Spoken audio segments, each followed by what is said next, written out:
I want to share an experience that I had when I very first thought about getting a van. It was to get my stuff to Queensland. Instead of hiring a moving van, I thought, why don't I just buy my own van and then just have a van instead of a car? And then I had an epiphany moment where I thought, you know what, I could live in the van. I could have an answer to homeless people, and I could do this. And then when I got the van, I was elated.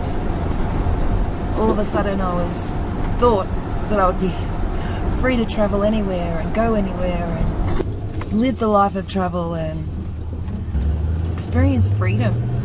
And that didn't eventuate. Not yet anyway. I still think it will. But when I went through that self-doubt period, I was no longer excited about the van. I saw myself as a homeless person trying desperately not to be homeless. I saw myself, I pitied myself.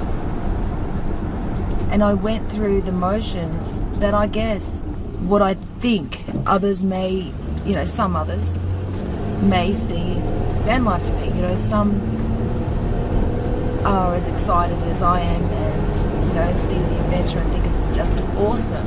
You're on the same page and it's exciting. And then there's others that you feel like you have to defend yourself. And then there's others that are just absolutely horrified and disgusted and just don't get it at all.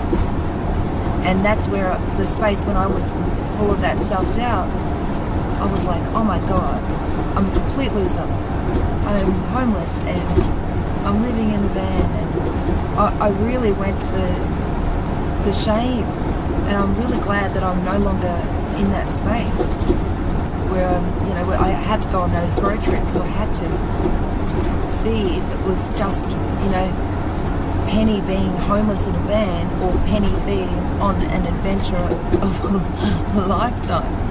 I had to see that I hadn't bought the van just out of desperation and having a roof over my head. Like, that's part of it. That's part of it. Because I don't feel, since I got that sick, that I can do the life that I had before.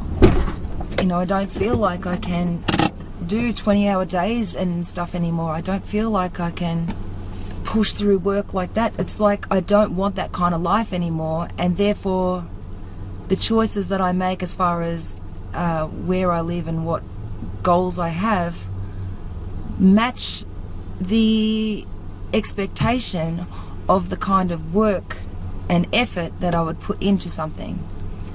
And even though I know internet marketing can bring a lot of money, money isn't my focus anymore. It's not my game anymore. It used to be, but it's not now.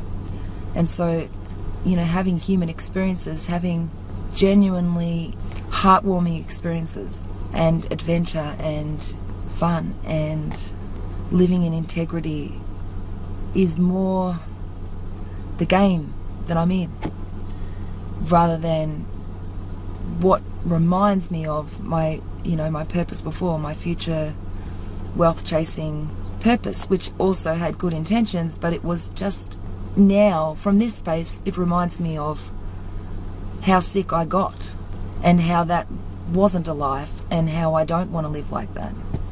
And I would rather experience this freedom, and it's also why I chase this freedom.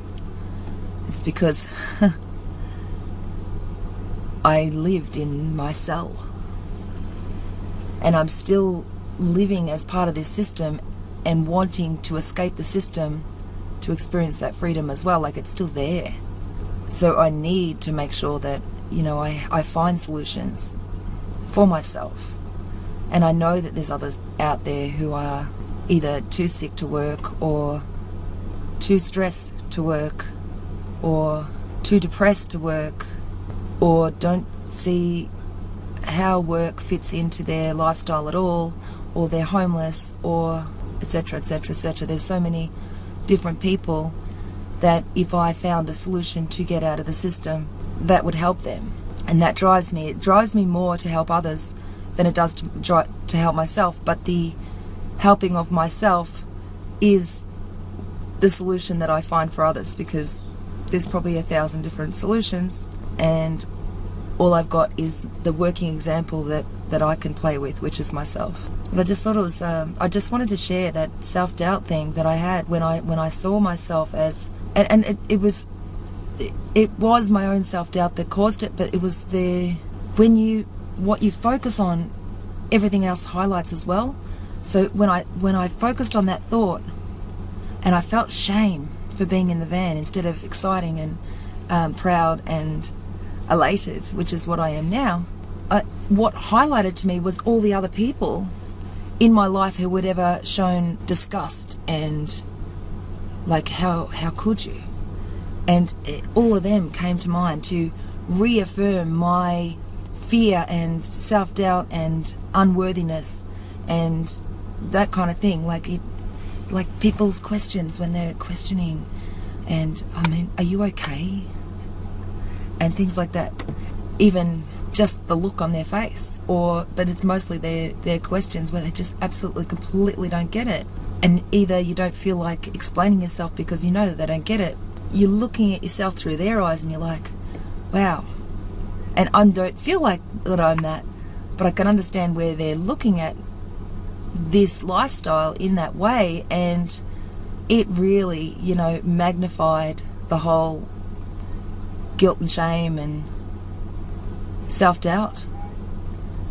And now that I've gone on those couple of road trips, which is exactly what I needed to do, to see if, was there any truth to that? Am I doing this? And also because I was exploring the past and finding that, I need that security blanket. But this is a security blanket, but it's also a much cheaper security blanket that once paid off will provide a lot more freedom in my life, and a lot more adventure and a lot more spontaneous trips and things like that. Like living life instead of going through the motions of life. I think it's much better to be around people who actually get it.